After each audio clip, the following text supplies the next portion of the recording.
네, 반갑습니다. 진료실에서 뵙다가 또 이렇게 강의실에서 뵈니까 사실은 강의는 보통 진료 안 받던 분들한테 강의를 했는데요. 제가 5년 전에 똑같이 이제 이렇게 했는데 그때 너무나 눈이 마주치더라고요. 늘 저랑 같이 진료하던 분한테 제대로 된 교육을 사실 못했어요. 시간이 없다 보니까. 그래서 그때는 이제 주로 심내혈관 예방이었고 오늘은 이제 그 사이 평생클리닉에서 진료한 내용을 아마 제가 혼자만 알기에는 여러분들 같이 하면 건강관리에 도움될 것 같고요. 특히 이제 흔한 증상들 관리 이런 거를 제가 책으로 만들면서 앞으로 진료를 서울 아산병원에서 못하지만 그래도 본인들이 건강관리하는데 좀 더 도움되시라고 그래도 마지막까지 연구해서 마무리인 게 제 나름대로 그래도 완성했다는 생각으로 오늘 그간 진료 내용을 제가 같이 이제 공유하는 그런 시간을 갖겠습니다.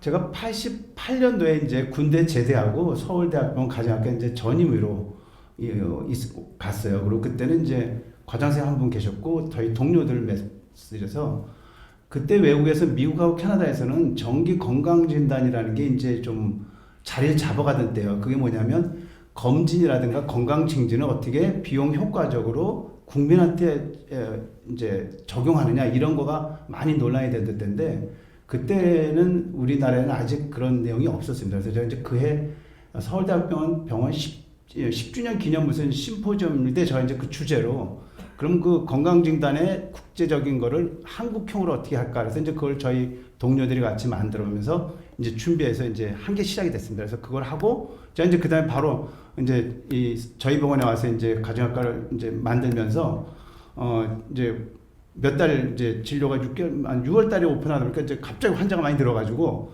이제 이 적용을 할 시간 늦었다가 이제 한 95년에 이제 평생클리닉을 이제 시작을 했습니다. 이제 준비하고 하다가 그리고 서울대학에서 좀 하다 왔었고요. 그래서 이제 그때 이제 평생건강 클리닉을 이렇게 시작했고요. 그래서 그때 저희가 핵심은 우리나라에 아직도 주치 제도가 없습니다. 그런데 다 나가보시면 유럽, 미국 다 주치가 있죠. 그래서 그 주치한테 먼저 상담을 해서 그 다음에 이제 주치의 코치가 쉽게 말하면 골프를 치면 캐디가 늘 따라다니는 겁니다. 평생을. 그러니까 얼마나 좋겠어요. 그러니까 그런 개념을 생각하시면 됩니다. 그래서 그런 의사의 역할을 한번 우리가 해보자. 그래서 시작한 게 이제 평생 클리닉이고요. 그래서 주치의 핵심은 제가 30년 지내보니까 결국 지속적으로 하는 사람 꾸준히 저 이렇게 이제 건강을 관리하는 거더라고요. 그러니까 계속 한 의사가 오랫동안 그래야 잘 알고 맞춤이 되죠. 그래서 불필요한 검사나 불필요한 치료를 안 할 수가 없는데 그게 또 워낙 많은 지식이 많다 보니까 워낙 많은 약도 많고 꼭 필요한 것만 하는 거죠. 그래서 그게 목표였고요. 그리고 아울러서 우리는 건강 진단이나 건강 증진도 같이 제공하자 그렇고요. 그 다음에 대학병원이다 보니까 주치라는 게 원할 때 딱 가야 되는데 대학병원 다 예약이 있다 보니까 여기 있는 분만이라도 당일 오면 진료를 받아주자. 제가 그날 스케줄이 없으면 다른 의사가 대신 봐주고 또 그러다음에 다시 이제 연결해주고 그런 걸 했고요. 또 일과 후에도 급할 때 이거 응급실 갔지 말지 궁금해하는 아주 곤란할 때도 물론 이제 저희가 받지는 않지만 이제 우리 전공의 선생님들이 전화를 받고 급하면 응급실 오시라든지 아니면 내일 진료 외래서 그 20몇 년 전에 저희가 코로나를 대비한 이런 전화 상담을 했더라고요. 그때도. 그래서 원격 상담을 저희가 사실은 이제 그 지속적인 진료 주치 개념을 시작한 건데 그게 이제 코로나 때 바로 이제 그게 유럽이나 미국에서 이제 아예 원격 진료가 아무나 하는 게 아니라 주치만 하게 돼 있습니다. 그래서 주치만. 그래서 이미 미국, 유럽은 지금 원격 진료가 더 활성화됐죠, 이제. 그리고 일본도 주치 제도가 없는 일본도 이제 그게 자리 잡았습니다. 어느 정도. 이번 코로나를 계기로. 그래서 아마 우리나라도 앞으로 되지 않을까 이렇게 생각합니다.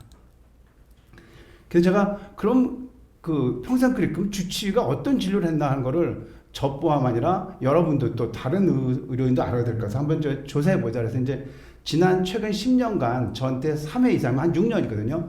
6년 이상 담임분들만 이제 전산을 모았더니 저한테 등록되신 분이 한 1000명이 넘습니다. 근데 그 중에 이제 745명이 확인이 돼서 이분들을 제가 1년 전에 한 전수조사를 했습니다. 여기 이제 같이 있는 우리 강 선생님과 같이 두 사람에서 700몇 명에 대한 자료를 다 조사했습니다. 그냥 10년 다신 분이 10년치, 30년치 시간이 꽤 걸립니다. 그래서 이제 그래서 근데 다행인 게 전산화가 돼가지고 모든 자료 치료나 검사가 다 컴퓨터에 그대로 있습니다. 그리고 옛날에 의사가 쓴 거는 광화일로 다 그림 파일로 다 저장이 돼 있어요. 대단합니다. 요즘 우리나라 IT가. 그래서 다 확인할 수 있었고요. 물론 오늘 된 건 다 비밀 보장은 됩니다. 걱정 안 하셔도 되고요.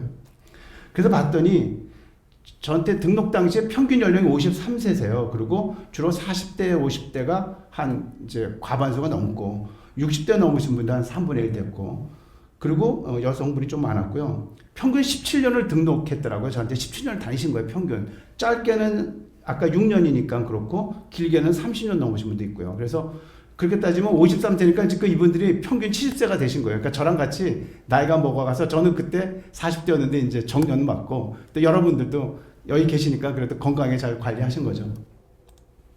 그래서 봤습니다. 급성 증상으로 뭐로 많이 왔을까? 당연히 감기로 많이 왔죠. 물론 여기서는 약을 처방한 겁니다. 평생 감기 자주 앓지만 아무래도 대학병원 가정학과다 보니까 이제 간단한 거 아마 동네에서 하실 것 같고, 또 증상 있으시면 직접 오신 경우도 꽤 많았습니다. 그래서 대부분 여기 진단은 약을 처방하고 그런 경우를 진단으로 잡았습니다. 그래서 실제는 훨씬 많았겠죠. 그리고 역시 한국 사람들은 소화 안 되고 배 아프고 속 쓰리고 그래요.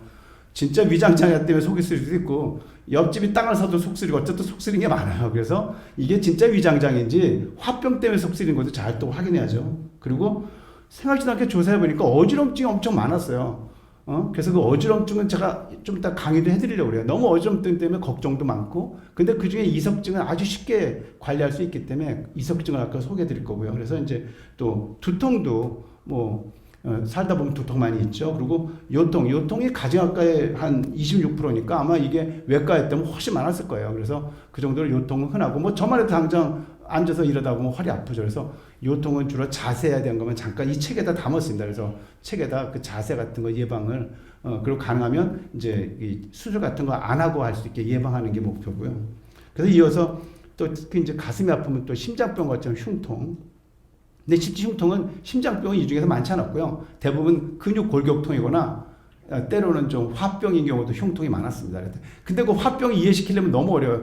내가 열받았는데 왜 가슴이 아프냐, 심장이 아프냐, 이거 심장병 아니냐. 아마 여기 이 중에도 한두 분 계실 거예요. 그래서 그런 흉통, 또 그다음에 이제 헬리코박터 감염은 왜 맞냐면 그 위암 검진을 열심히 하다 보니까 증상은 없지만 이제 위궤양도 나오고 증상 없는 게 있으면 헬리코박터 균 검사를 합니다. 내시경으로. 그러면 이제 필요한 경우, 이 경우는 제균 치료만 한 경우니까 사실은 감염률이 높더라도 치료는 꼭 필요한 사람만 하게 돼서 의외로 헬리코박터 감염이 많고요. 그 다음에 이제 단순포진, 또 피부 가려움고, 만성 두드리 같으면 또 병원 계속 오시니까. 그 다음에 이제 그럼 만성 질환은 뭐가 제일 많을까? 당연히 고혈압으로 생각했는데요. 이상지질혈증이 제일 많은 거예요. 이상지질혈증이라는 걸 우리가 고콜레스테롤 혈증과 고중성지방 많은 경우, 그 다음에 몸에 좋은 HDL이 부족한 거, 이걸 하는데, 그러다 보니까는 고지혈증보다는 이제 좀 더 폭이 넓죠. 근데 왜 많은가, 제가 분석해 봤더니, 보통 이제 국가에서 검진하면 그냥 나쁜 LDL 콜레스테롤이 저밀도 콜레스테롤이 160 이상, 아니면 총 콜레스테롤 240 이상 이렇게 획일적으로 합니다. 근데 병원에 왔을 때 맞춤으로 위험 요인이 하나밖에 없는 사람, 나이가 그냥 50인데 아무것도 없다. 그러면 이제 그냥 160까지 맞춰주면 돼요. 근데 내가 고혈압이 있고 또 나이가 50이 넘었다면 두 개가 되면 그 LDL이 130 밑으로 가야 됩니다. 그러니까 식이요법에서 160, 130이 넘은 고지혈증으로 약을 먹어야 되는 거죠. 또 그런데 당뇨가 있다 그러면 100 이하로 가야 됩니다. 그러니까 100이 넘으면 그건 고지혈증이죠. 그래서 맞춤을 하게 되면 실제 고지혈증 환자가 엄청 많습니다. 실제. 그래서 그걸 이제 해줘야 심장병, 뇌졸중 예방되죠. 생각보다 고지혈증이 많다는 거. 그래서 더군다나 저희가 어쨌든 강남 아닙니까? 서울 강남. 그러니까 우리나라 전체는 아니지만 적어도 그 강남 서울 지역에서는 고지혈증이 이렇게 높은 거를 저도 분석하면서 이걸 알게 됐어요. 그래서 이제 고지혈증 환자분들이 자꾸 약을 중간에 끊거나 줄이려고 그러는데 그렇지 않다는 거를 다시 한번 확인해 드리고요. 그 다음에 당연히 고혈압, 그 다음에 이제, 골관절염은 이제 워낙 퇴행성관절염이 많으니까 당연히 또 그렇고요. 그 다음에 골감소증, 골다공증 여성에서는 2위입니다. 당연히 이제 여성이 많으니까. 그리고 또 저희는 이제 가끔 위암 수술 받으신 분들이 있어서 그런 경우도 많습니다. 남성의 경우도. 그래서 그런 또 골다공증, 그리고 당뇨병도 한 4위에서 5위로 남녀 모두. 그래서 당뇨병이 그 34%면 이제 보통 우리나라 유병률이 한 15% 내외고 그런데 하여튼 제 환자 중에 많은 편이죠. 또 그런 분이 오신 것도 있고 또 최근 점점 이제 체중이 많이 늘고 그래서 이제 당뇨가 점점 늘고 있죠. 또 전립선 비대증은 남성에서는 3위로 이제 나이 뭐 50 넘으면 누구나 다 조금씩 정도체는 이제 있게 마련이니까 이제 또 전립선 비대증이 많고요.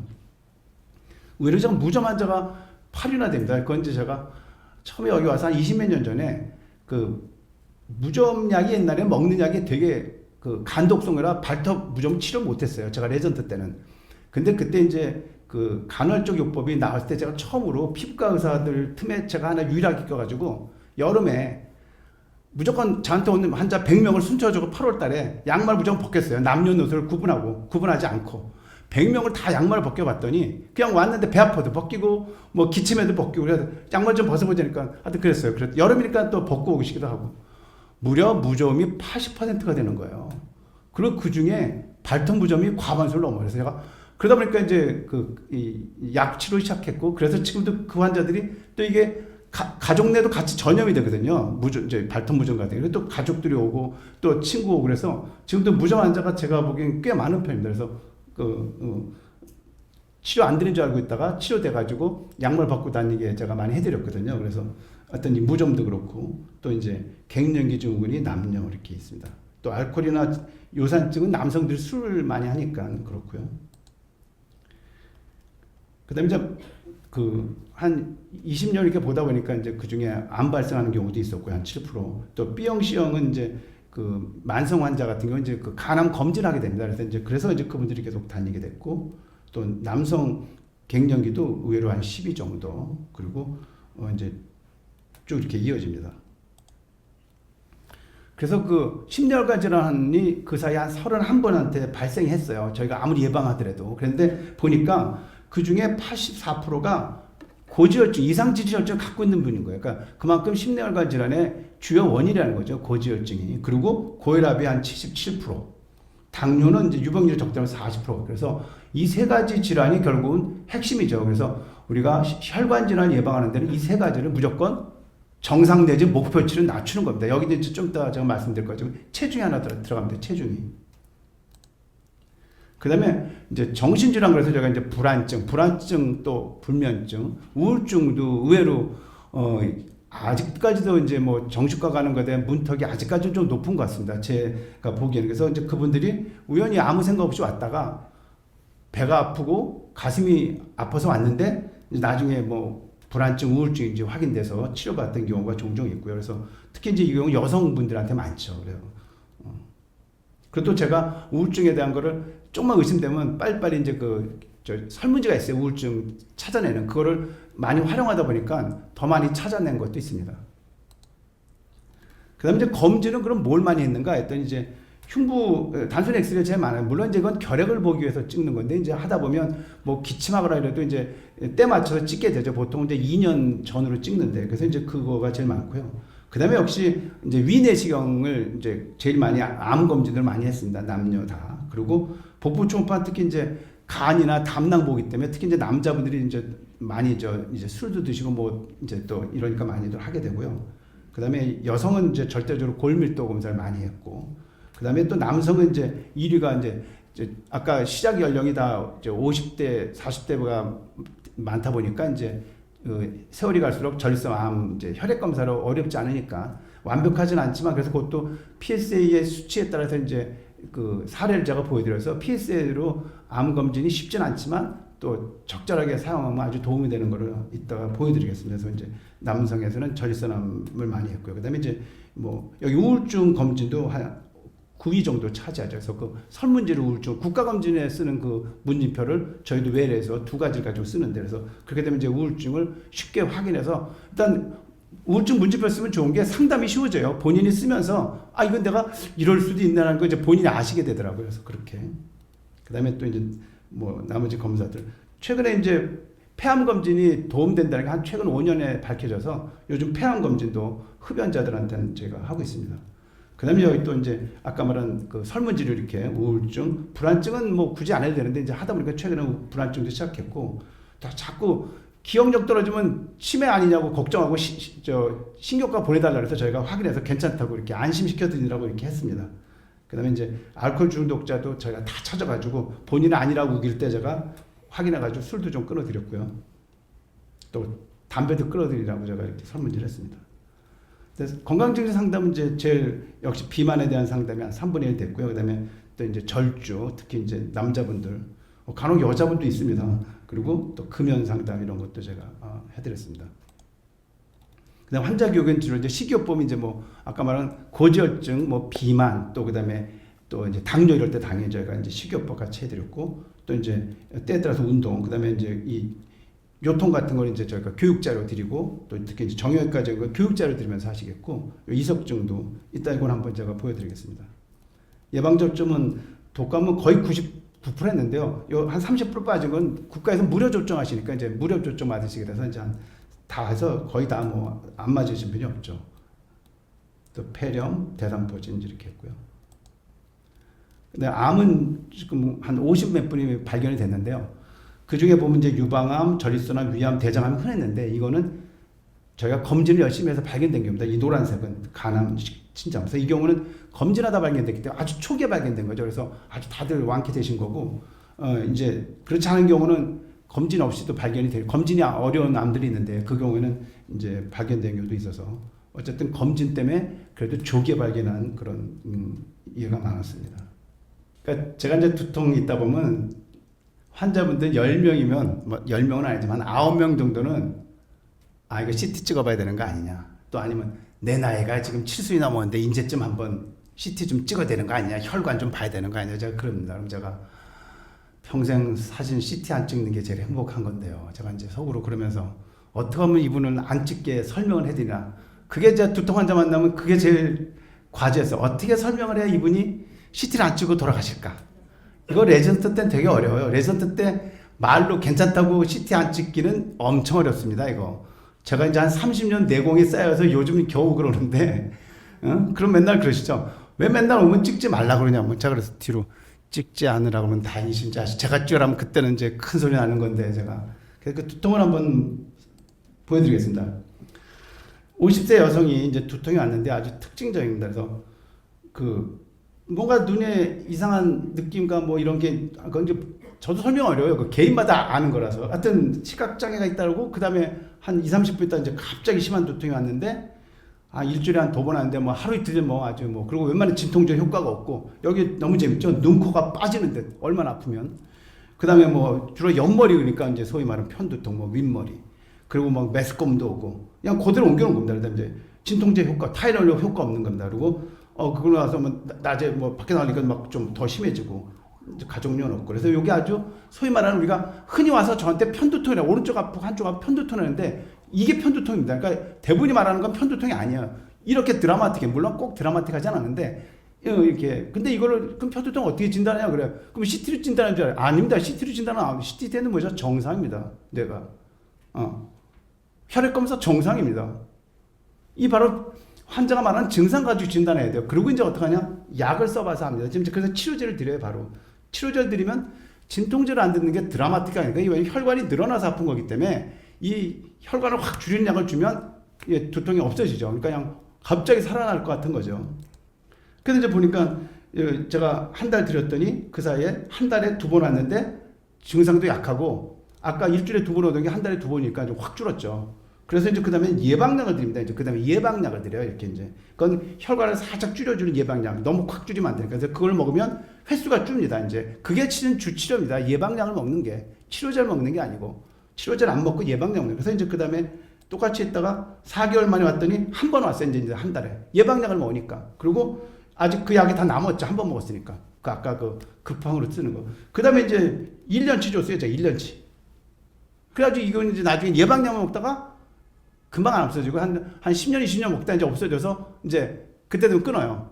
근데 중간에 예방약 이제 괜찮다고 끊었다가 또 오죠. 또 와. 그래서 의사가 끊으라 할 때까지 좀 잡숴 주셔야 돼. 그렇게 되면 편두통 해결되면, 그 다음에 나머지는 뭐죠? 그 나머지가 소위 말하는 신경통이라고 생각하시면 돼요. 나머지 90%가. 대부분이. 그러니까 근데 요걸 찾아내기 쉽지 않아요. 왜? 치료가 다르거든요. 치료가. 근데 요것 때문에 딱 맞춰서 신경과 쌤한테 가면 좋은데, 그때 딱 신경과 의사를 만나 뵙기가 어려워요. 그리고 대부분 신경성 두통이 다 신경과 가요. 왜? 이런 환자가 쉬는 편두통인데. 그래서 이제 그거는 이제 저만 해도 저한테 다니는 분이 한 열 몇 분밖에 안 됩니다. 이렇게 흔치는 않은데 딴 분들이 다 한쪽 아프면 편두통이라고 생각하고 와서 자꾸 이제 본인들이 그런 얘기를 하시는 거예요. 실은 이 신경성 두통이거든요, 여기. 그래서 그럼 뭐가 핵심이냐? 진짜 우리가 걱정이 되는 무슨 중풍이나 뇌종양 이것 때문에 두통일까 봐. 그건 진짜 드물고요. 그런 분들은 벌써 증상이 계속 심해지거나 또 이 신경장애 증상이 있어요. 그건 이제 이따 또 제가 설명드릴 겁니다. 그리고 드물게 이제 충동증 때문에 아프다는 경우도 간혹 있는데 어쨌든 그래서 이런 것들이 아닌 걸 확인하는 거기 때문에 사실은 실제 저희 입장에서는 가정학과 외로움은 충분히 안심시켜도 되는데 이분들이 자꾸 이제 그런 CT를 원하시더라고요. 그래서 이제 더군다나 이제 신경소독이 자꾸 반복이 되죠. 스트레스 받을 때마다 옆집이 땅 살 때마다 우리 거만 땅이 안 올라. 그래서 이제 막 반복되는 겁니다. 그래서 그거를 이제 이해하시게 되면 그 다음에 와서 저한테 그래도 또 저한테 와서 얘기 듣고 일단 괜찮으니까 안심하고 가시더라고요. 그래서 이거 안심이란 그 얘기 들으러 오시더라고요. 이제 알면서도. 그런데 그 소위 말하는 우리가 신경성 두통 이제 그 텐션에 대한 건 뭐냐면 이제 뭐 보면 겉이 아프다는 거죠. 겉이 따갑다. 이건 다 이제 그 신경 써요. 겉이 따갑다. 뭐 그다음에 뒷골이 땡긴다. 뭐 그다음에 뭐 띠를 뚫은 것 같다. 뭐 한쪽으로 딱 잘라서 아프다. 이거 다 이제 신경 써입니다. 이거. 그 뭐 돌 얹은 그래서 일단 그래서 머리가 아프면 어떻게 하시냐면 제가 그래서 이제 자 이걸 확인하시면 돼요.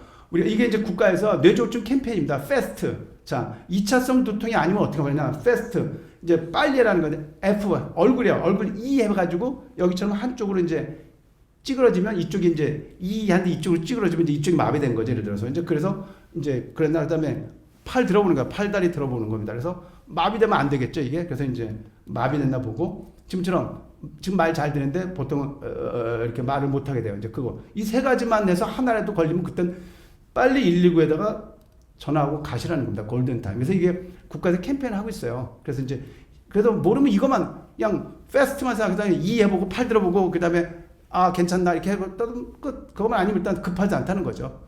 이제 그렇게 해서 하시고. 그 다음에 이제, 그러면 어떤 경우, 이제 이게 제가 보던 환자분입니다. 이렇게 아주 고혈압대 경계치, 당뇨도 경계치, 콜레스테롤 경계치던 분이에요. 그런데 그렇게 끊지 말라는 담배 피고 술 드시더니 이분이 어느 날 갑자기 이게 외래로 왔어요. 갑자기 어제 아침에 이제 그 주말이었나 그래서 일요일에 말하는데 말이 진짜 말이 어눌해지신 거예요. 아이고 빨리 이제 MR 찍고 그래가지고 뭐 입원했죠. 다행히 나중에 이제 이렇게 조그만 게 막혔어요. 그래서 이런 경우 이제 아주 조그맣게 막혔죠. 크게 막히면 중풍 큰일 나는 건데 그래서 이제 금방 이제 팔다리는 금방 회복됐어요. 입원해 있으면서 회복됐고 뭐 이제 그 발음 장애는 몇 개월 걸렸습니다. 그래서 다행히 이제 그래서 그 이후로 담배는 끊었는데 술은 못 끊으셨죠. 그래서 이제 두통에 대해서 제가 이제 이렇게 그래서 이제 두통은 어떻게 하실 거냐 이렇게 하시면 돼요. 첫째, 걱정하지 말고 지금 2차성 그 패스트를 확인하면 돼요. 쉽죠? 이해보고 팔다리 들어보고 그 다음에 이제 그 말 잘 되나 그거 해보시고 그래서 일단 거의 괜찮으면 일단 그러면 타이레놀 드시는 겁니다. 요즘 코로나로 배운 게 뭐냐면 열나면 병원에 오지 말고 일단 타이레놀부터 먹어라 이거잖아요. 그래서 이제 타이레놀을 드시면 돼요. 근데 술 드시는 분 같으면 타이레놀 드시면 간에 나빠지니까 부르펜을 드시고 그러니까 다른 일반 진통소염제를 드시고 위장장애가 있으면 이제 세레브렉스나 뭐 알코올이라도 위장장애 없는 약이 있습니다. 그렇다고 진통제 먹고 위장약 먹고 전 이건 아닌 것 같아요. 그래서 위장장애 없는 약을 드시면 되고 그래서 저는 주로 이제 이거 많이 드렸습니다. 그래서 이거 드셔보고 좋아졌다 그러면 돼요. 근데 꼭 머리 아플 때 환자분들이 혈압을 잽니다. 그럼 혈압을 안정해서 재는데 머리 아플 때 재니까 혈압이 다 높죠. 그러니까 걱정이 더 사나워. 그러니까 머리가 더 아파. 그래서 제가 오죽하면 머리 아플 때 혈압 좀 재지 마세요. 자. 혈압을 아침에 깨서 저녁에 잘 때 재지 왜 꼭 머리 아플 때 재는 거예요. 그래가지고 또 혈압을 평상시에 약 먹던 분이 혈압을 2알 먹어야 되냐 3알 먹어야 되냐 뭐 또 이러는 거예요. 이제 걱정이 되는 거예요. 그래서 제가 오죽하면 여기다 가서 머리만 아프고 다른 증상 없으면 혈압 좀 재지 마세요. 혈압 이제 이거고요. 그 다음에 진통제 효과가 있으면 보통 또 한두 번 먹고 그만 또 약을 안 먹고 그 다음날 또 아프다고 걱정하시는데 일단 좋아지면 한 며칠은 드시는 거예요. 한 번 먹고 그냥 딱 그렇게 좋아지지 않죠. 그래서 이제 며칠 드시고 효과 좀 더 있으면 굳이 병원에 요란하게 안 오셔도 된다는 거죠. 그래서 앞으로 머리 아플 때 CT 찍으러 병원에 좀 안 가셨으면 합니다. 대부분은 CT 찍자 그러면요 어느 의사도 다 환영하지 저처럼 막 찍지 말라고 하는 사람 드물어요. 제가 그건 하나 말씀드리겠습니다. 56세 남성분이 만성 기침으로 이제 병원에 오셨어요. 저한테. 그래서 가래도 좀 있으시고 이제 혹시 제가 이제 코가 뒤로 넘어가냐 가래가 이제 후비로 우리가 축농증 의심돼서 이제 물어보는 거죠. 그리고 당연히 이제 뭐 폐 진찰해서 폐렴 없고 혹시 눌러봐도 이상하고 그런데 그래도 이제 확인하려고 엑스레이 찍고 사실 엑스레이 찍지 않으면 잘 놓치는 경우가 있습니다. 그 축농증이. 그리고 또 이제 최근에 위 검사도 안 해도 위도 또 검사하시자고 그래서 이제 했습니다.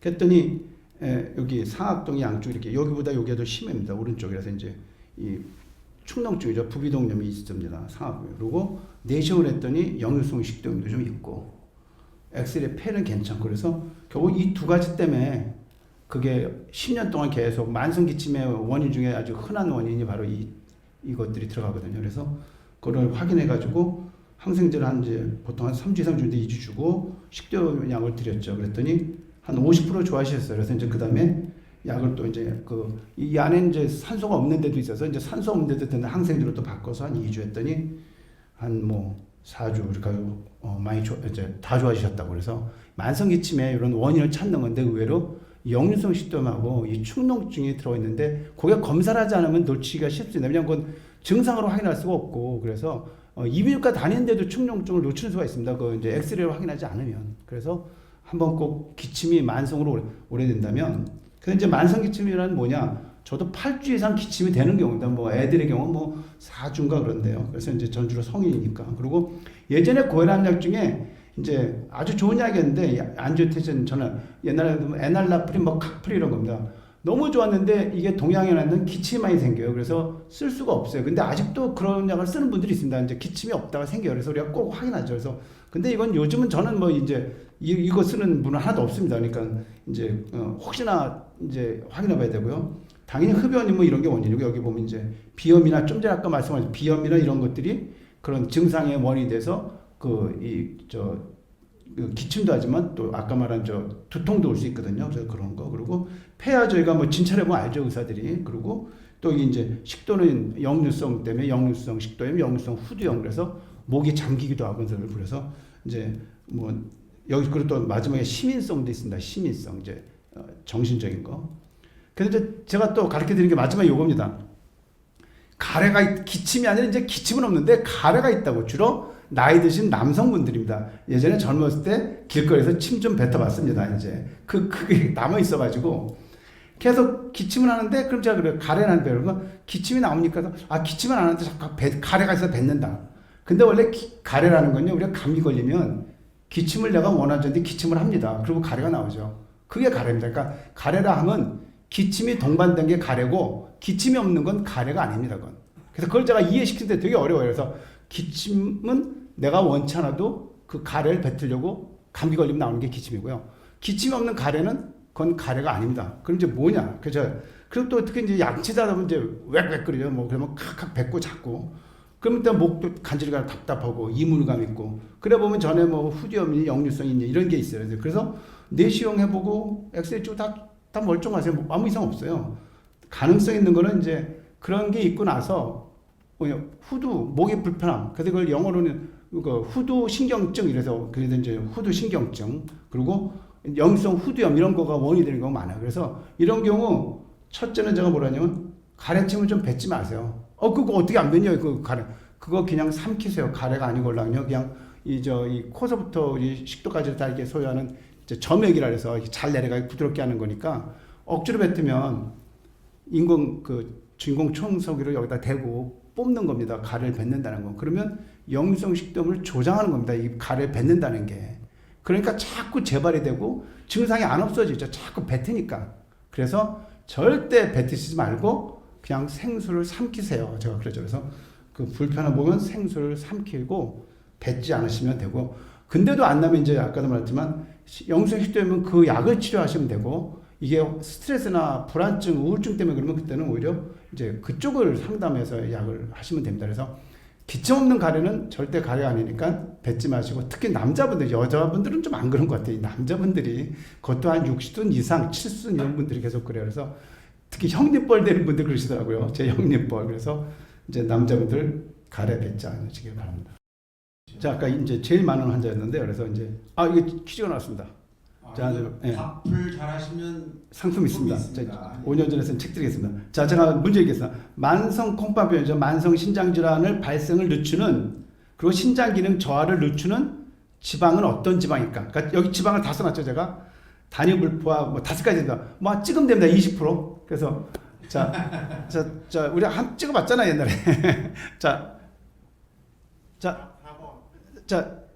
성함 되시고 누구시죠? 이문호고요. 네. 저는 4번 찍겠습니다. 4번 나왔습니다. 2번 찍겠습니다. 예, 잠깐. 4번은 일단 틀렸고요. 자, 두 번째 한 번만 더 받겠습니다. 자, 잠깐. 네. 성함이 예, 장성철이고요. 2번 식물성. 3번 하겠습니다. 뭐로 하신다고요? 3번 해산물. 3번입니다. 네. 3번 드려요. 2번에서 3번으로 그 바꾸시고 그게 안 되는 건데. 예, 뭐 그래도 어떤 답이 나와서 어떻게 여기 이게 바로 지난 1월 달에 나온 연구 결과입니다. 예, 그래서 물론 뭐 다 예측이 됐는데 이제 추가 이런 효과가 있다는 게 그래서 제가 너무나 반가운 효과라서 이게 우리 그래서 고등어나 뭐 이쪽 열심히 드시라고.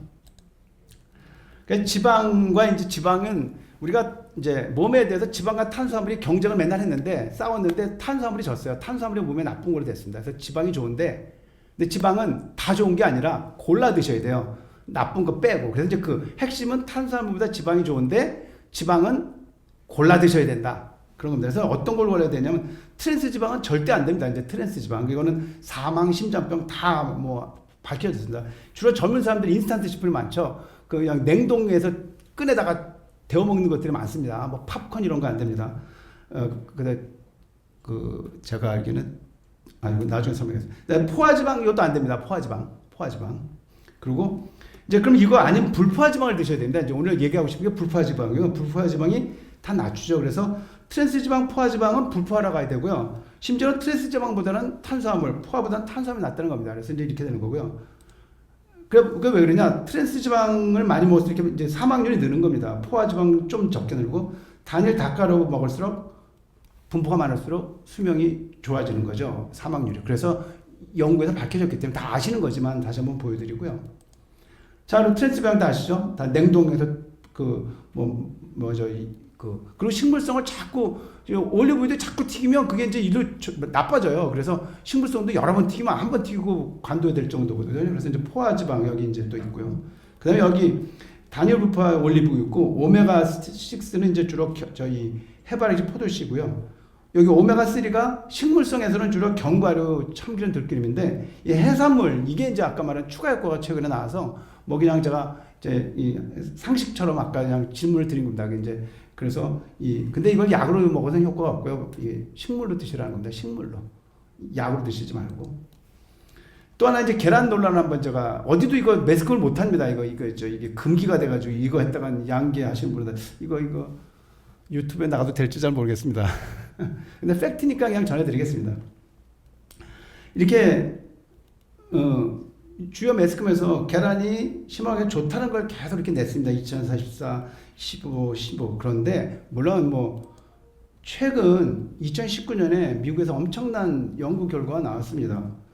미국에서 도대체 계란과 심장병 한번 밝혀보자 그래가지고 그 사이에 나온 연구를 다 뒤져가지고 모았어요. 그랬더니 미국인이 평균 하루에 300mg을 먹고 계란을 평균 반 개 먹는 미국인 전체 평균이. 그래서 그럼 반 개 먹는 사람이 한번 추가로 반 개 먹던 걸 한 개로 올리면 과연 심장병이 늘을까 이렇게 연구를 조사했는데 그게 관련 있게 나왔습니다. 그래서 이제 50g이면 보통 185mg가 들어있고 이게 미국인 식단의 25%가 차지한다. 그러니까 계란 하나 안 먹으면 미국인의 콜레스테롤이 25%가 낮아지는 겁니다. 예를 들면 이제 이게 미국인 얘기입니다. 우리나라가 아니고 어쨌든. 그래서 해봤더니 여기 이제 평균이 0.5인데 반 개를 더 먹어서 매일 하루 먹으면 심장병 사망이 요만큼 느는 겁니다. 이거 뭐 몇 프로. 그리고 사망이 이렇게 늘어요. 이게 밝혀졌어요. 그래서 이제 근데 이게 우리나라 아직 매스컴에는 하나도 들어오진 않았습니다. 이제 그래서 보니까 자 계란 미국인 얘기입니다. 0.5개를 추가, 매일 0.5개 먹는 게 미국이 현재인데 이분들이 하나로 늘려서 먹으면 어떻게 될까? 심혈관 질환 발생 2 내지 13% 느는 거 나왔어요. 이렇게 다 이렇게 유의하게. 그래서 계란 노른자가 안전하다는 거는 콜레스테롤이 높지 않은 분입니다. 심혈관 위험이 없는 사람이고요. 내가 고지혈증이 있다면 약을 먹어서 떨어뜨리지 않는 한은 노른자를 막 먹는 거는 아닙니다. 그건 이미 밝혀졌습니다. 그래서 그 달걀 전체를 모르지만 특히 노른자는 콜레스테롤 덩어리이기 때문에 미국이 평균 반알인데 한국 사람이 뭐 하나, 그것도 또 유튜브 같은 거 2개씩 먹더라고요. 그거는 좀 아닌 것 같고요. 그래서 물론 콜레스테롤이 높지 않은 분은 상관없습니다. 그러나 콜레스테롤이 좀 우려되거나 심장병 예방하실 분들은 계란을 너무 안심하고 드시면 안 된다는 걸 말씀드리려고 합니다. 자, 그래서 식이요법은 여기 보시면 알겠지만 치킨같이 각종 튀김류 이게 이제 기름에 부치고 지지고 볶는 것들이고요. 그 다음에 애당초 재료에 많이 들어있는 거, 갈비, 삼겹살, 장어 이런 것들이고요. 그 다음에 또 내장류, 곱창이라는 내장류도 엄청나게 기름이 많습니다. 그래서 이런 것들 또 애당초 오징어나 이런 것들, 여기 달걀 노른자 들어있죠. 그리고 각종 이제 그 햄류나 이렇게 가공식품, 그러니까 육류 가공식품들이 또 엄청나게 또 라면은 왜 그러냐면 그 튀김이 팜유입니다. 그 팜유가 포화지방 덩어리거든요. 그리고 우리가 커피 믹스의 그 믹스도 그게 식물성 그 기름인데 그게 다 포화지방입니다. 그래서 우리가 믹스 커피를 먹지 말라는 게 포화지방하고 설탕 때문에 먹지 말라는 겁니다. 간편하고 좋지만 그래서 그런 거가 아무 지장이 없는 사람들은 뭐 믹스 커피를 하루에 몇십 개 드셔도 상관이 없는데 내가 적어도 심내혈관 질환을 예방하겠거나 뭔가 고지혈증 이런 게 당뇨가 의심되는 분들은 안 드시는 게 정답이라고 말씀드릴 수 있습니다. 그 다음에 이제 여기 이제 좋은 것들 이렇게 또 이제 이렇게 지적을 했습니다. 다 아는 것들, 이런 것들이 좋다, 이런 거. 그러니까 이런 좋은 걸 먹으면 나쁜 걸 적게 먹는 게 됩니다. 그래서 좋은 걸 찾아 먹어야, 채소를 많이 찾아 먹어야 나쁜 걸 안 먹는데, 채소가 안 먹으면 결국 나쁜 게 채워져요. 그래서 항상 우리가 막 좋은 음식, 우유라든가 채소 같은 거 좋은 음식을 열심히 먹어줘야 나쁜 음식을 먹을 그 배가 남아있지 않죠. 그래서 좋은 음식을 드시는 걸로요.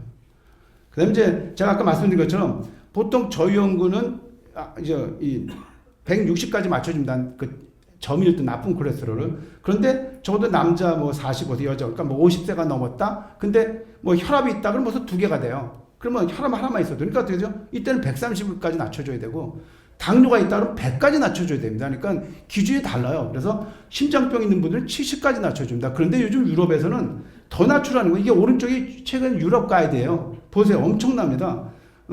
좀 혈압만 있어도 100까지 낮춰주라는 거예요. 이제 당뇨는 70까지. 근데 환자분들이 이게 한 뭐 60쯤 되면 이거 너무 내려갔는데 약 좀 끊어야 되는 거 아니냐. 아니죠. 유럽은 더 낮추라는 겁니다. 그래서 콜레스테롤이 지금 제가 만성질환의 1위인 것처럼 앞으로 심장 그 관상동 있잖아요. 늘고 있어요. 줄지 않거든요. 중풍을 주는데 그래서 이 콜레스테롤은 더 관심을 갖고 점점 기준이 강화되고 있습니다. 오히려. 그래서 그걸 말씀드리려고 그랬고요. 그래서 특히 이제 스타틴을 쓰는데 스타틴이 환자분들이 괜히 쓸데없는 걱정을 너무 많이 하세요. 일부 유튜브에 그런 얘기가 나오나. 그래서 스타틴 때 간 기능이 올라가는 수도 있지만 그 경우는 대부분 중단은 바로 회복되고 또 다시 드셔도 보통 재발하지 않습니다. 그래서 그거는 뭐 확인해 보면 되고요.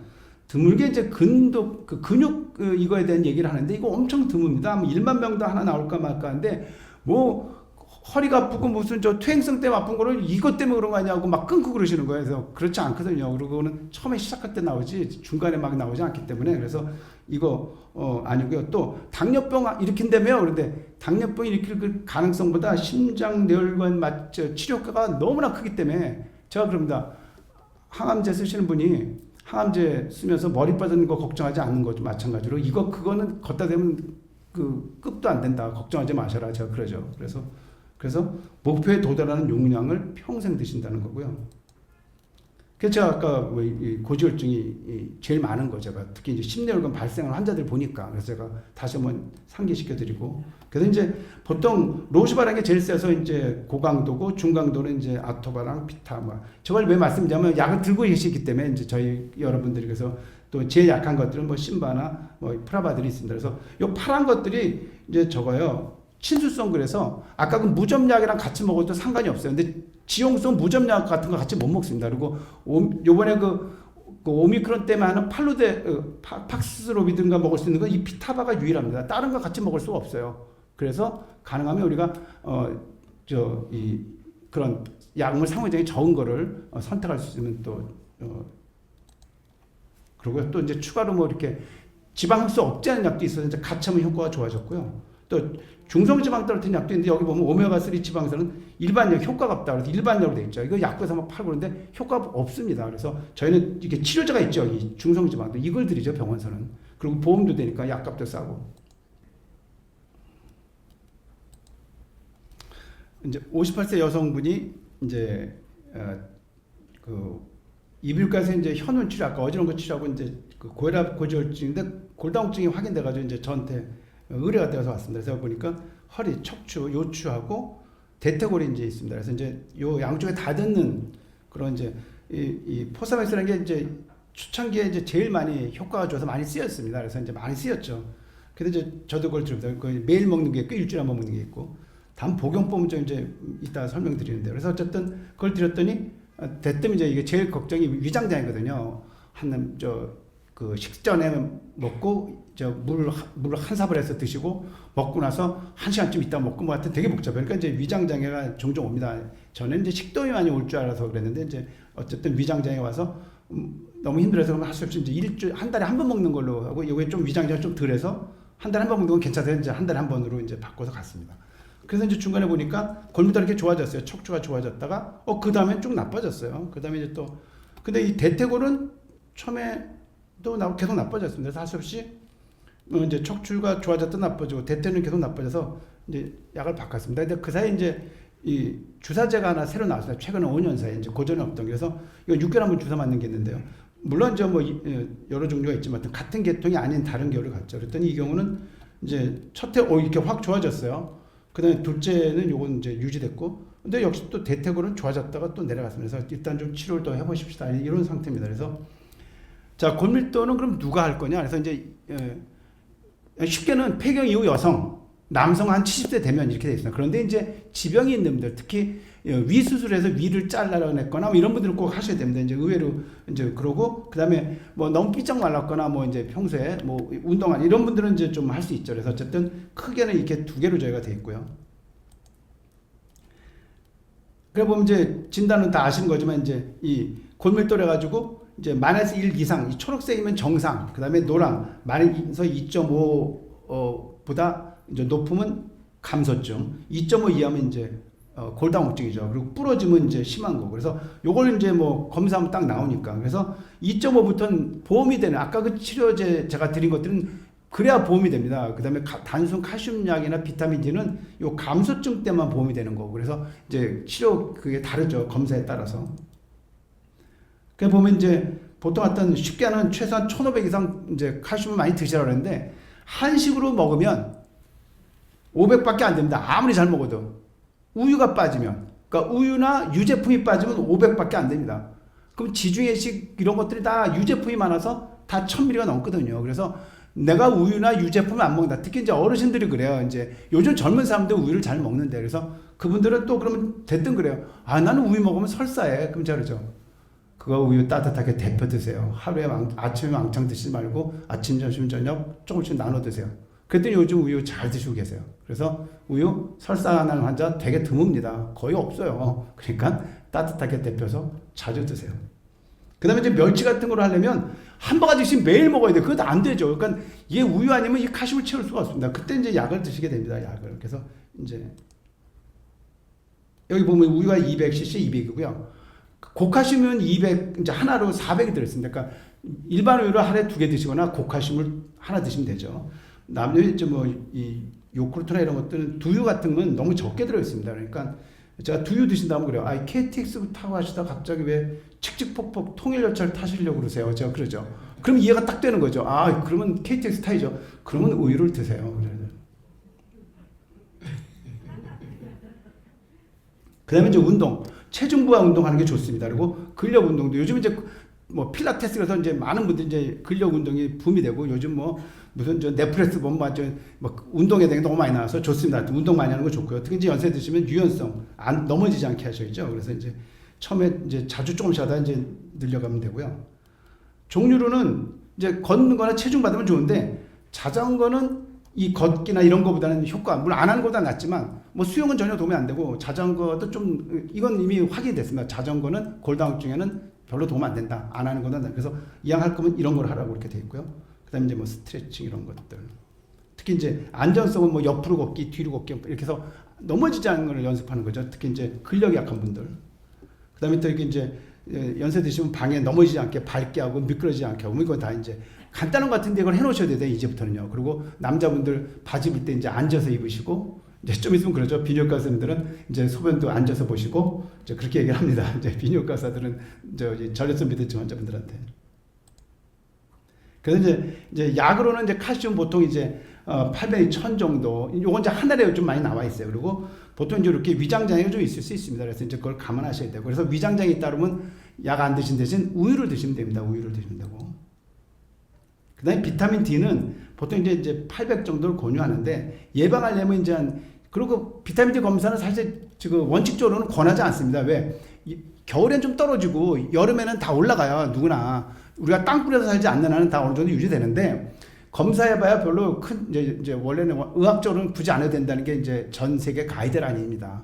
그러나 이제 위험한 분들 골다공증 위험한 분들은 하시면 되겠죠. 그래서 예방일 때는 20 정도만 해도 되고 치료할 때는 30은 넘어야 된다는 게 있고요. 그래서 그다음에 이제 뭐 일부 또 이제 최근에 그 주사 비타민 D가 꼭 필요하지 않냐고 막 그러시는데 이미 주사제나 먹는 거나 효과는 똑같다. 오히려 먹는 게 더 낫다. 매일 조금씩 먹는 게 더 낫다고 됐고, 그건 왜냐하면 주사제로 가끔 맞는 게 오히려 낙상 부작용 또 호흡기 감염 그래서 이것 때문에 심지어는 더 합병증까지 초래해서 권하지 않습니다. 전문가들은요. 그리고 주사제는 특히 뭐 위장장애 그런 무슨 못 먹는 사람 아닌다면 굳이 주사 맞지 말라는 게 원칙적인 가이드라인입니다.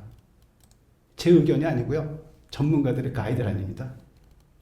그래서 이제 비스포스면 아까 말한 그 포스맥에서 그런데 이거는 처음에 너무 많이 썼는데 얘가 한 5년 이상 쓰면 임플란트 하는 분이 괴사가 생긴 거예요. 이제 처음에 우리나라 워낙 많이 쓰다 이게 이제 알려져서 이제 다 웬만하면 다 알죠. 치과에서. 예전에 처음에 한 20년 전에는 몰랐어요. 난리가 났죠. 그래서 이제 한 5년 쓰면 이제 끊죠. 그리고 이렇게 뭐 먹는 것도 아주 불편하고. 그러나 이제 매일 먹는 거 일주일에 한 번, 한 달에 한 번, 심지어 3개월에 주사, 뭐 1년에 주사가 있어요. 그래서 이제 다 이건 의사 선생님한테 상의해서 드시면 되고. 그런데 요 중에서도 요 약은 또 대택으로는 안 들어요. 그래서 이제 또 아까 제가 나중에 준 건 대택으로 잘 안 들어요. 그래서 아까 대택으로 나빠진 것 같아요. 그래서 이제 주사를 바꿨거든요. 근데 위장장애 좀 덜하고 그래서 그 약에 대한 건 이제 그 맞춤으로 확인하시면 되고요. 그다음에 이제 이 에스트로겐에서 유래된 약이 있는데 이거는 특히 여성에서만 됐습니다. 여성에서. 그리고 좋은 건 얘는 임플란트 때 사용해도 됩니다. 골괴사가 없기 때문에 다 그 앞에 약을 끊는 경우에 요걸로 쓸 수 있어요. 여자분들만. 그래서 주로 이제 척추만 도움이 되고요. 그다음에 아까 말한 이제 그 주사제가 얼마 한 5년쯤 돼서 여기 이제 최근에 이제 그 앞에 나온 약하고 같이 교대로 잘 쓰고 있습니다. 그래서 6개월에 한 번씩 맞으면 이것도 역시 그러나 그 임플란트 하면 골괴사의 가능성이 있기 때문에 주사 맞고 6개월 효과 나기 때문에 그때는 임플란트 하시면 안 되고요. 당뇨병도 워낙 관심들이 많고요.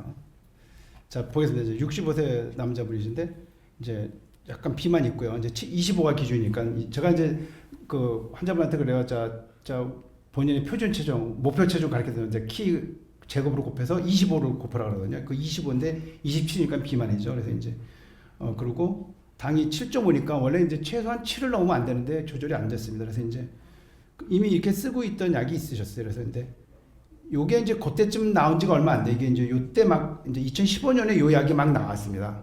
그때. 그래서 제가 이 약 나오자마자 제일 먼저 약을 받아들여서 이제 기존에 쓰던 약을 바꿨습니다. 그래서 이제 오늘 그걸 소개드려서 바꿨어요. 그래서 근데 요게 장점은 달달한 거, 설탕이나 과일 같은 걸 안 먹으면 얘가 콩팥, 인슐린을 나오게 하는 기존의 약이 아니고 얘는 콩팥에서 당분을 쫙쫙 뽑아내요. 그러니까 먹지 않으면 빠져. 근데 먹으면 밑 빠진 동에 물 부는 거 먹으면 빠지는 거 효과가 없어요. 먹으면. 근데 달달한 것만 안 먹으면 빼주니까 인슐린 같은 부작용 없이 인슐린 막 나오게 하는 게 아니거든요. 그러니까 기존하고는 전혀 다른 약인데 체중을 쫙쫙. 모든 당뇨약이 다 살이 찌게 합니다. 대부분은. 아니면 그냥 놔두거나. 근데 얘만 유일하게 빼요. 그런 약이 나온 겁니다. 2000 몇 년 만에. 서기 2000 몇 년 만에 나온 거죠. 그래서 이제 그 약을 줬더니 지금 1년 만에 보세요. 본인은 뭐 한 거 하나도 없어요. 다이어트 한 것도 아니에요. 그냥 이제 달달한 것만 먹지 않게 제가 똑같이 했는데 여기 와 보니까 한 4kg 빠졌죠. 그리고 당이 7.5가 7.2 됐습니다. 계속 유지했더니 한 5년 지나서 용량도 안 변했는데 지금 체중이 한 총 5.7kg 빠지고 그 다음에 비만도 이제 많이 개선됐고 당화혈색소가 목표에 6.5인데 6.5 이하로 조절이 되고 그래서 이제 이 약을 먹고 계시고 똑같은 약을 먹었으면 그대로 체중이 갔을 텐데 최신의 약으로 바꿨더니 환자가 체중이 빠져서 이렇게 되면 어떻게 되죠? 체중이 내려가면 뭐예요? 혈압도 내려가죠. 그다음에 뭐죠? 또 뭐 콜레스테롤은 꼭 체중하고 관리 안 되지만 뭐 다이어트를 같이 하면 그것도 좀 유리합니다. 어쨌든 근데 당뇨가 아주 하고 혈압이 좋죠. 체중이 빠지고 그래서 어쨌든 그걸 소개해 드리려고. 근데 이제 이게 보통 이제 기존에 있던 약들 잘 안 바꾸시려고 그래요. 약 이제 새로운 거에 대한 거에 대해서. 그래서 과감하게 바꿨죠. 그래서 이제 그걸 소개해 드려서 그 먹는 약이 이렇게 여러 가지가 있습니다. 그래서 이제 제가 아까 이걸 쓴 거고 보통 이게 체중을 빼주는 유일한 먹는 약입니다. 이제 그리고 체중 감소. 이제 소변에 처음에 염증이 많을까봐 걱정인데 의외로 소변 염증이 많지 않아서 그리고 콩팥이 부담될 때 아니게 나왔어요. 그리고 최근에는 심혈관 질환 예방에는 오히려 이 당뇨약을 써라 그래서 지금은 이제 오히려 이거를 먼저 쓰라고 그래요. 근데 비싸니까 얘 먼저 쓰지 말고 이제 좀 이따 보여준 약을 먼저 쓰고 그 다음에 쓰게 돼 있습니다. 보험도.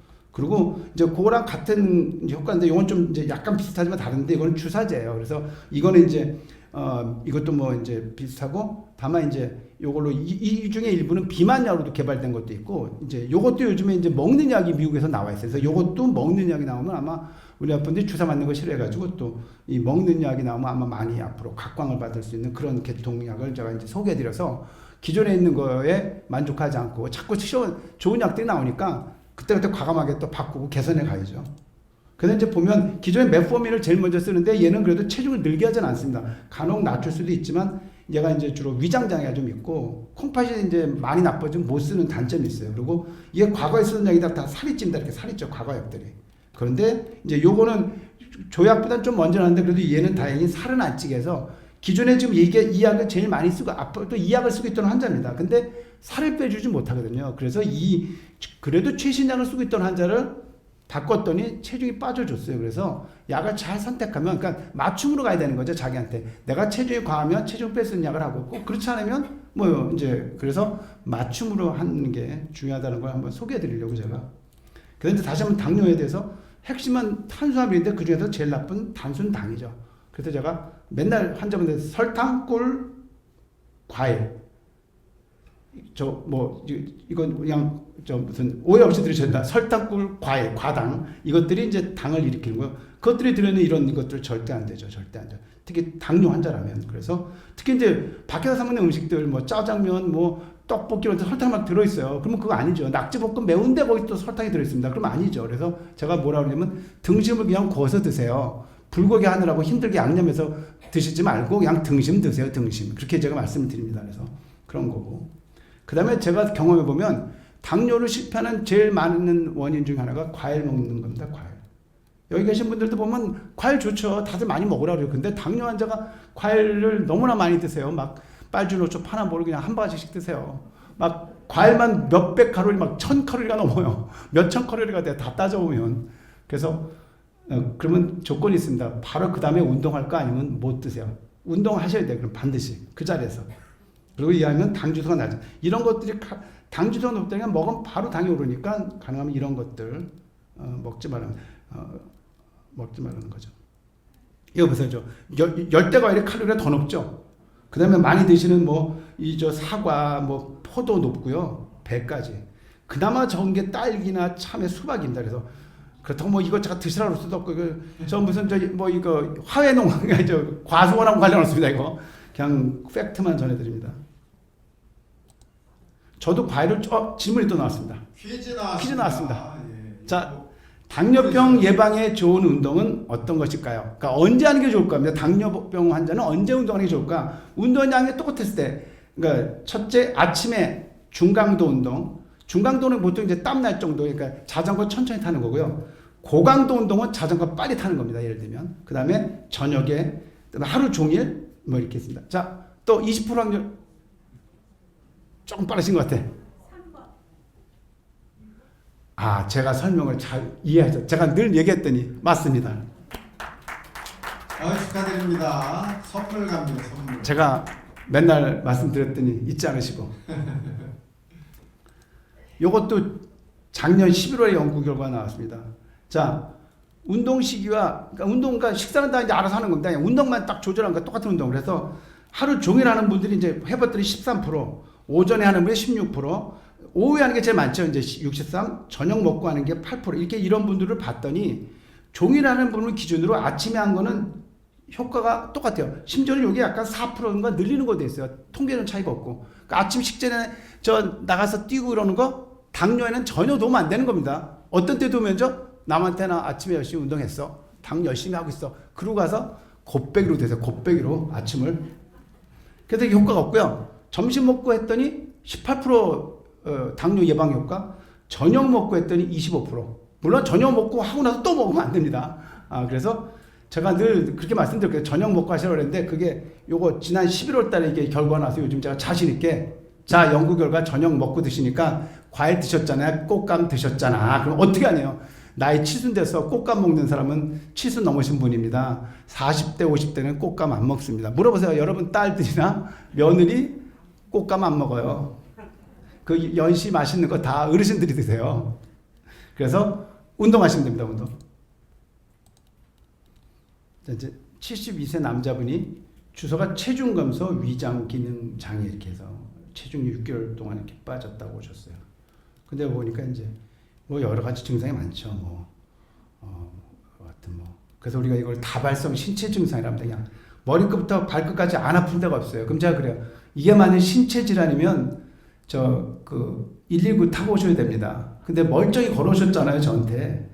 그럼 신체 질환이 아닐 가능성이 있거든요. 제가 이렇게 농담처럼 그러죠. 근데 여기 이제 약간 성기능도 좀 떨어졌다고 되어 있습니다.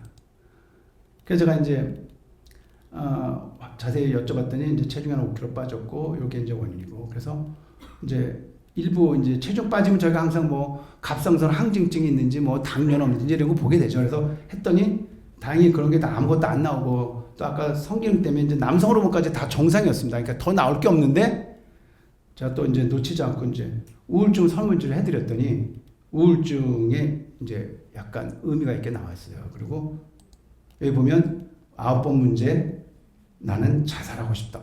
이건 70세 남자분한테 제가 요 4번이면요.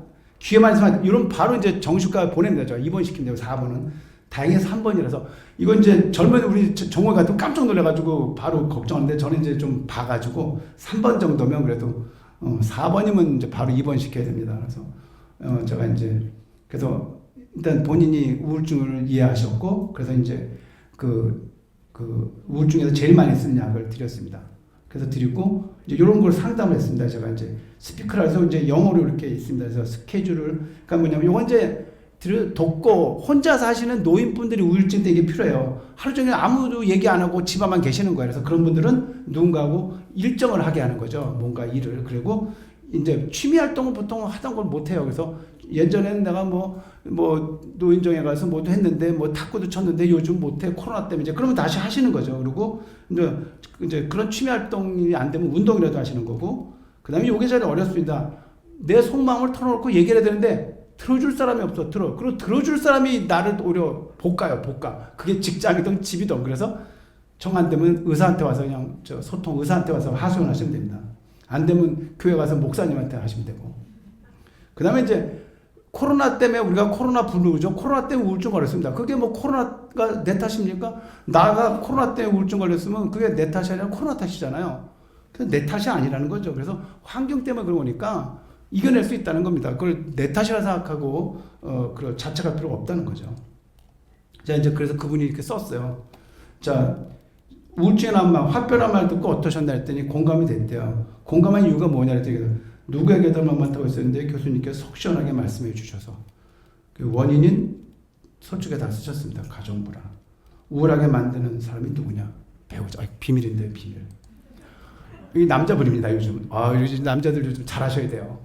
이게 어쨌든 이제 예전에는 왜 우울증이 여성만 있다는데 이제 아니 남녀노소 가릴 수가 없습니다. 그래서 우리가 절대 그런 거를 이런 일반적인 시야로 하시면 안 되고 다 개인의 환경입니다. 그래서 그 환경 따라 그런 거예요. 그래서 약 쓰고 나서 좋아졌어요. 그래서 좋아졌는데 약에 부작용이 있어요. 되게 드문데 이게 생겼어요. 그래서 약을 바꿔드렸더니 이제 이분이 이제 잠도 오고 또 요 우울증 약은 잠도 좀 아까 그 약은 졸립지도 않고 직장 다니고 이럴 때 너무 좋은 약인데 제일 많이 써요. 근데 이제 지금처럼 그런 성기능 장애 있으면 다시 바꿔주면 돼요. 근데 요 약은 잠도 잘 하고 통증도 좀 없애주고 입맛도 나게 해요. 근데 또 살이 좀 쪄요. 그러니까 또 살찌기 싫은 분들 또 못 써요. 그래서 결국 맞춤으로 써야 됩니다. 맞춤으로. 그래서 요 우울증 약은 주로 이제 뭐 암 치료하셔서 우울증 걸린 분들한테 좋아요. 그러면 저 통증도 없어지고 입맛도 나서 살도 찌게 하고 우울증도 좋아지고 그래서 그렇게 맞춤으로 쓸 수 있습니다. 그래서 워낙 많은 다양한 약이 있기 때문에 맞춤을 쓰시면 됩니다. 이제 그런 약을 드렸어요. 그랬더니 이분이 아까 살 빠져서 고민이었는데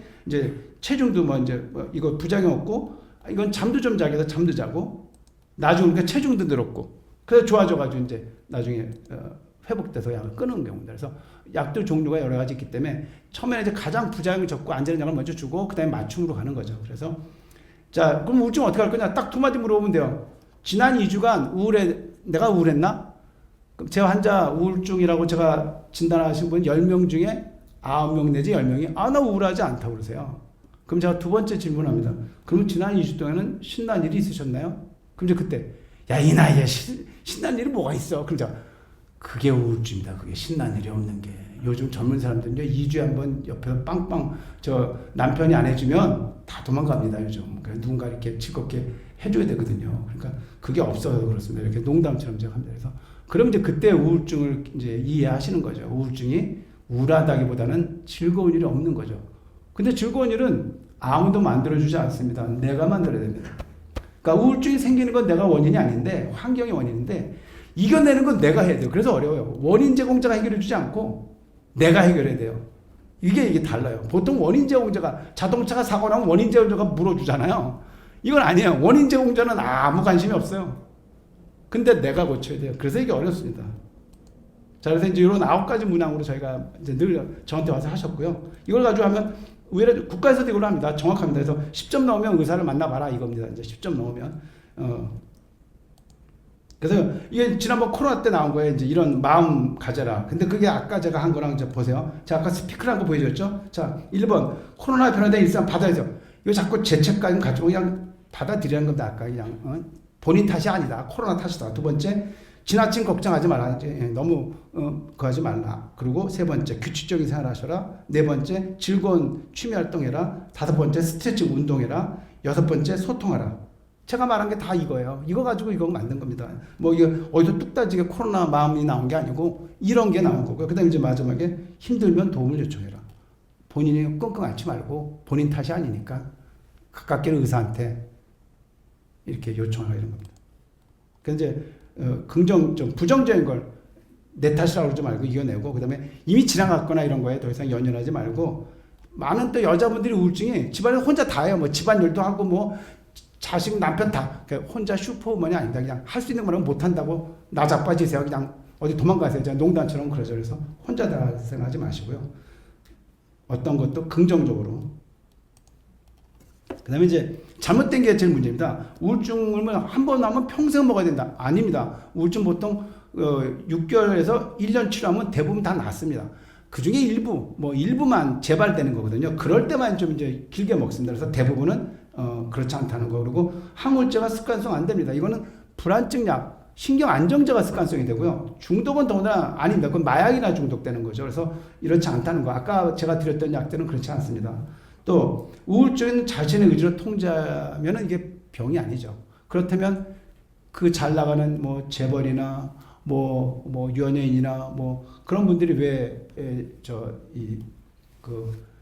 자살을 시도하겠습니까? 그건 아니거든요. 이건 병이기 때문에 혼자 해결할 수 없습니다. 그래서 전문가의 도움을 받으셔야 됩니다. 그러면 되고요. 그 다음에 부작용이 있어서 뭐 목련이다. 이거는 옛날 약들이겠죠. 옛날. 요즘 약들 아까 제가 이걸 자꾸 얘기하는 거는 직장생활 너무나 열심히 할 수 있습니다. 우울증이 좋아져서. 그리고 절대 나른하거나 처지지 않습니다. 그래서 아까도 그런 약을 먼저 드린 겁니다. 그래서 그런 거고 그 다음에 증상이 있을 때 복용하는 건 불안증 약이고요. 이게 적어도 약 먹고 한 2주에서 3주 지나야 효과가 나타나요. 그러니까 그 전에 효과가 없으니까 승질이 급하셔서 일주일 먹고 안 먹으면 안 됩니다. 그 다음에 효과가 나타나거든요. 그래서 이게 좀 어느 정도 견디고 잡숴야 된다는 거죠. 그리고 이 약 시작하면 끊는 게 아니라 한 6개월 이상 해서 좋아진다면 끊지 않고 또 재발하거든요. 그래서 환경이 잘 안 바뀝니다. 세상 살아온 환경, 직장 환경, 집안 환경이 바뀌면 우울증 걸릴 일이 없죠. 근데 그게 잘 안 바뀌거든요. 그래서 그 상태에서 견뎌내려면 약을 드시면서 이겨내시면 됩니다. 그리고 필요하실 때 전문가 도움을 저 말고 사실 정신과에서는 더 전문가들이죠. 그래서 언제든지 찾으시면 의사들이 잘 도와주실 겁니다. 자, 절성비대증이 남성이라면 뭐 50세 넘으면 누구나 다 정도 차이지만 다 있습니다. 그래서 밤에 이제 한 번, 두 번씩 소변부를 깨시는데요. 이제 70세 남성 환자분이 이제 그 밤에 이제 자주 깨니까 이제 와서 보고 항상 이제 저희성 검사를 저희가 이제 암에 대한 검사 꼭 암은 아니지만 어떤 이 전립선 혈액 검사를 합니다. 그래서 이제 정상이고 이때는 이제 요약밖에 없었습니다. 그래서 이제 요약을 드렸죠. 그다음 이제 1년 돼서 여기 수치가 4.0으로 올라갔습니다. 이제 이게 전립선 그 수치, 암 수치라고 하고 전립선 특양원이라고 그러죠. 여기 이제 국가적으로 전 세계적으로 4가 기준이고요. 이제 비뇨기과에서는 한 3까지 좀 엄격하게 기준을 따집니다. 그래서 그거 넘으면 혹시 암이 좀 이제 위험이 높다 이렇게 이제 판정이 돼 있습니다. 그래서 이제 그때는 저희가 또 추가로 피 검사하는 게 있습니다. 그래서 그걸 제가 했습니다. 그래서 또 이제 또 고사 이제 해보니까 한 3년 됐는데 이제 그때 이 지금 수치 PSA가 6인데 현재 암일 확률 한 8%쯤 된다고 제가 설명을 합니다. 그러면 이제 제가 그러죠. 일개보가 오늘 비 올 확률이 8%입니다. 저 우산을 가져가시겠어요? 그냥 가시겠어요? 그런데 어떤 분은 8%? 아유, 그 우산 필요 없지. 그러면 그럼 그냥 좀 더 보시죠. 이렇게 8%나 우산 써야 되겠는데. 그럼 이제 비뇨기과 가시는 겁니다. 이제 가서 조직 검사로. 그래서 이제 한 번 더 갔습니다. 그래서 또 이제 그다음에 또 2년 지나서 또 했더니 이제 6이 6.5가 또 늘었습니다. 그랬더니 이제 이제는 본인이 가시겠다는 거 제가 설명했는데 사실은 4부터 10까지는 똑같습니다. 근데 4 이상 되는 환자 중에 25%만 암이에요. 75%가 암이 아니에요. 사실은 4부터 10 사이가 10이 넘으면 한 50%가 암이지만 그러니까 4에서 10 사이는 의사 보기 똑같은데 환자는 4, 6, 7 확 다르게 느끼는 거죠. 더블이네 뭐 예를 들면. 그래서 이제 그걸 이해시키기가 어렵죠. 전문가적인 거라서. 그래서 어쨌든 비뇨기과를 갔습니다. 근데 비뇨기과 선생님들은 그게 전문가다 보니까 당연히 확인해 드리죠. 그래서 가서 해서 역시 했더니 그때는 또 해봤더니 한 16%안 왔습니다. 16%. 그런데 조직검사 했더니 당연히 아무것도 안 나왔어요. 암이 아니죠. 너무 다행이죠. 그래서 이제 양 아닌 걸로 끝나고 사이즈 줄이냐고 썼습니다. 또 다른 사례를 보겠습니다. 그러니까 적용은 이제 본인이 가셔서 검사하신 거고 60% 남성분이 똑같이 이제 해서 또 정기 검사하고 1년 뒤에 했더니 4.6에서 또 올라갔어요. 그래서 약간 올라가서 또 이제 확인 뭐 또 하고 확인해 보죠. 왜냐하면 전립선이 갑자기 이제 커지거나 염증이 생겨도 수치가 올라갑니다. 그래서 또 기간 돼서 내려오면 일단 내려오면 좀 안심이 되죠. 그래서 또 한번 봤어요. 그랬더니 6.0이 또 이제 추가로 올라갔습니다. 그래서 아까 말한 또 이제 추가 레이쇼 보는 검사를 했거든요. 그래서 그 검사를 했더니 가능성이 한 28%는 되는 겁니다. 그래서 이제 28%만 3분의 1쯤 되니까 저 경우도 이때쯤 되면 이제 환자분이 비올 확률이 3분의 1인데 우산 쓰시겠어요? 그러면 이제 그럼 좀 안전하게 쓰시겠다면 이제 그때는 가서 조직 검사하죠. 그래서 제가 28%쯤 되면 이제 그때는 조금 권하는 쪽으로 그 이하 때는 아까 좀 이제 그런 식으로 물론 본인이 나는 저 조직 검사 전혀 안 해. 그럼 한 번 더 오십사. 이제 그건 개인 맞춤으로 가는 거죠. 그래서 이제 비뇨기과 이제 가셔서 하시기로 했고 근데 그 가는 사이에 한두 달 지났는데 그때 거기 가서 했더니 이제 또 수치가 올랐어요. 이렇게 이제 10.8로 올라, 10으로 올라가면 그거는 그 몇 개월 사이지만 이제 가능성이 더 높죠. 그래서 이 경우 가서 확인이 됐습니다. 나중에 그래서 바로 그 이제 수술까지 하셨죠. 그래서 앞에 경우는 이제 본인이 원해서 가셔서 한 거고 뒤에 경우 그래서 그 수치를 잘 하면 물론 뭐 검사해서 확인하면 좋지만 그 조직 검사가 쉬운 게 아니기 때문에 꼭 필요하신 분은 가서 하셔서 수술하시면 되고 그래서 그때 이제 이런 맞춤 상담이 필요하다는 걸 알려드리고요. 전립선비대증 약물치료는 크게 세 가지입니다. 그래서 이제 제일 먼저 아까 말한 이제 알파 차단제는 소변이 이제 예민해가지고 누구나 다 처음에 이제 이제 소변 방광이 꽉 찰 때까지 못 기다리기 때문에 밤에 깨거든요. 잠이 깊이 안 들면 그래서 그때 누구나 이 약을 줘야지 바로 좋아져요. 먹으면 바로 그 다음 날부터 좋아집니다. 그래서 이 약을 제일 먼저 쓰고 그래서 이제 근데 사이즈가 너무 커지면 또 사이즈를 줄이는 약이 또 있습니다. 이제 그게 이제 아까 첫 번째 케이스는 나중에 이제 그 약만 썼죠. 사이즈가 커서 수치가 올라가니까. 그리고 요 약의 소량 모은 게 이제 탈모 방지약이 이제 같은 게 남성 호르몬을 억제하는 약입니다. 그래서 요거는 그만큼 또 부작용도 있기 때문에 첨성 때 잘 안 쓰죠. 이제 그 부작용을 감안해서 씁니다. 왜냐하면 남성 호르몬 억제하는 그런 또 부작용 때문에. 그리고 그다음에 이제 나중에는 뭐 보고 나서 시원찮고도 막 못 참고 그러면 이제 그때는 또 과미선 방약을 추가해서 크게 세 종류를 가지고 쓰게 되는데 이제 그 필요한 때에 상담에서 맞춤으로 쓰시게 되면 남자들은 누구나 다 전립선 비대증이 있다고 나만의 문제가 아니라는 거죠. 모든 남자가 50대면 다 그렇기 때문에 너무 혼자만인 걸로 생각 안 하셔도 된다는 거죠.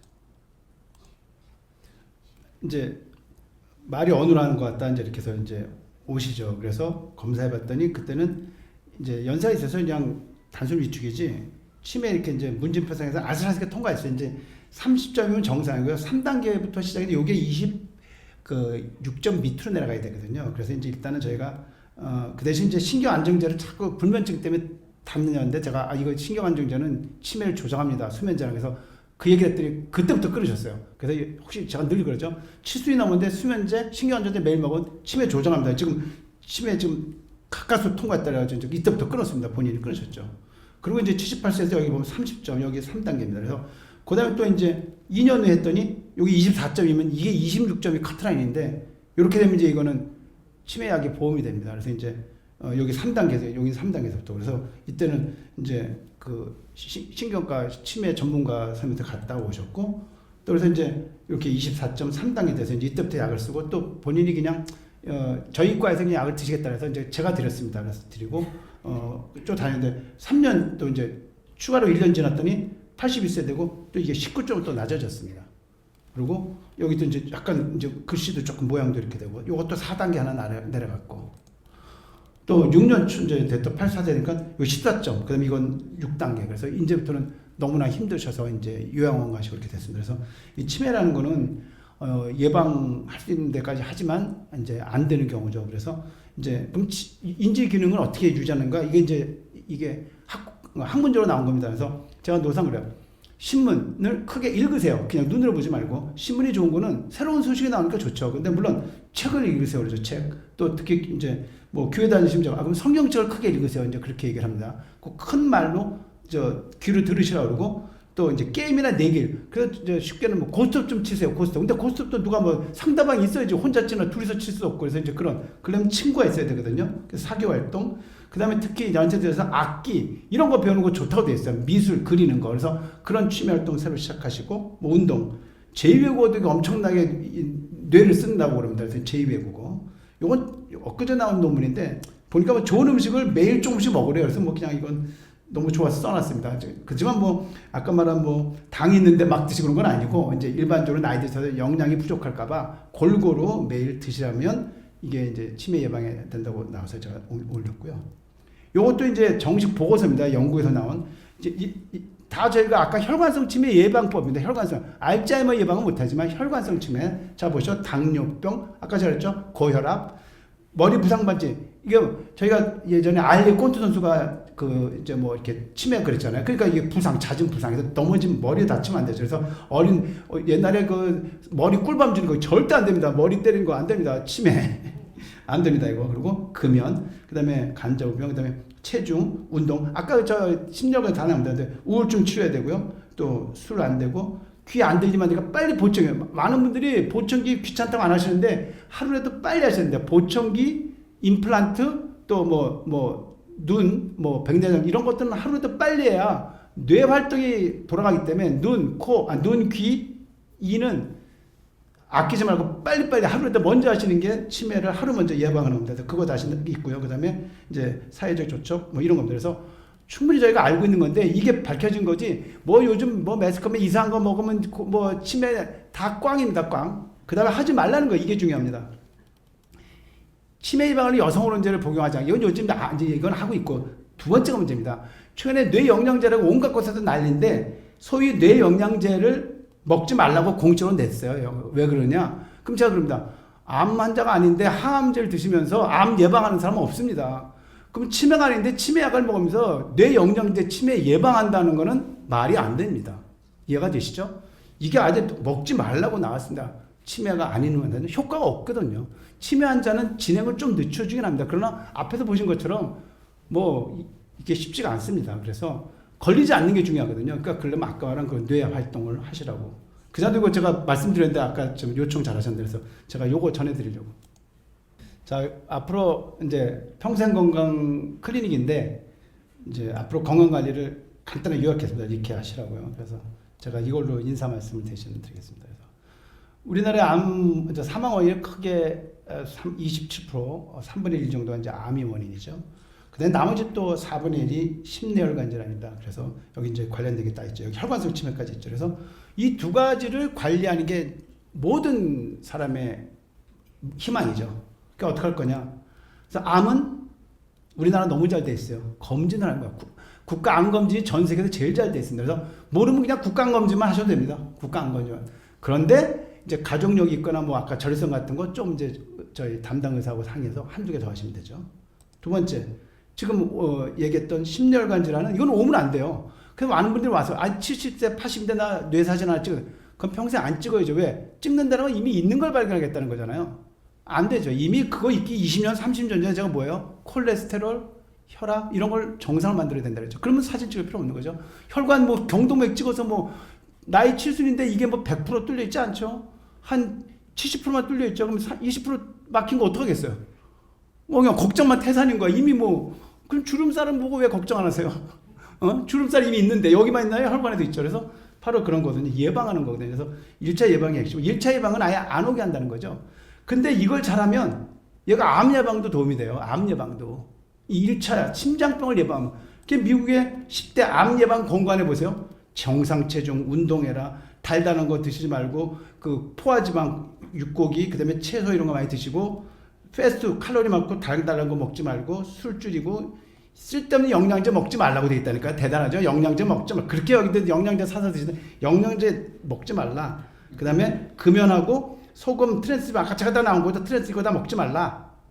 그다음에 이제 모유, 수유 뭐 이제 이런 식으로. 그래서 심장병을 예방하려고 하다 보면 암 예방이 따라오는 거고요. 그리고 거기다 암 검진하면 지금 우리가 전체 사망의 과반 한 60%를 우리가 예방할 수 있는 겁니다. 그래서 그거가 제일 핵심이고요. 자, 그래서 이제 결론.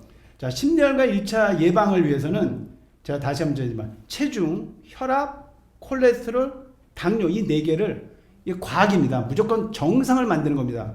약을 쓰던 식이요법 하던 운동을 하던 목표치에 도달해야죠. 당뇨 같은 뭐 6.5 이하, 뭐 예를 들면 비만 같으면 체지장이 25 미만. 그래서 그렇게 유지하시고 플러스 거기다가 금연만 하나 넣어주면 되죠. 금연, 절주 요거만 넣어주면 이게 이제 심혈관 질환의 모든 게 여기 들어있습니다. 간단하죠. 두 번째, 암은 검진. 그 다음에 세 번째가 평생 클리닉 같이 주치를 하나 두시라는 겁니다. 제가 이제 여러분을 떠나지만 또 여기 있는 다른 아까 송기용 교수나 이런 분을 주치를 두시고 또 전문 교수 또 더 젊고 이 새로운 지식을 가진 교수를 두시고 그 다음에 이제 나머지 관련된 거는 자기 개인의 맞춤으로 이제 관리하시는 거죠. 그게 뭐 어떤 거든 그렇게 하시면 되고.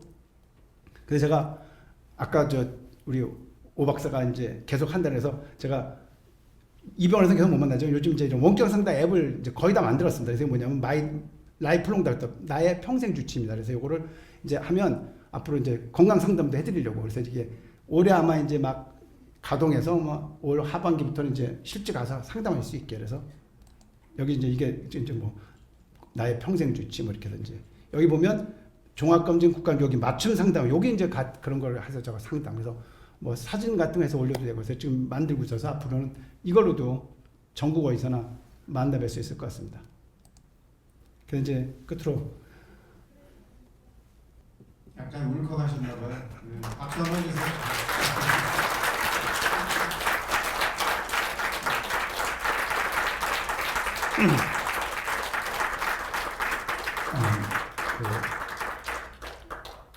그 의사로서 받은 직분을 제가 이제 창로가 됐거든요. 선한 청지기로 이어가겠습니다. 감사합니다. 수고하셨습니다. 큰 박수 한번 주십시오. 예. 감사합니다.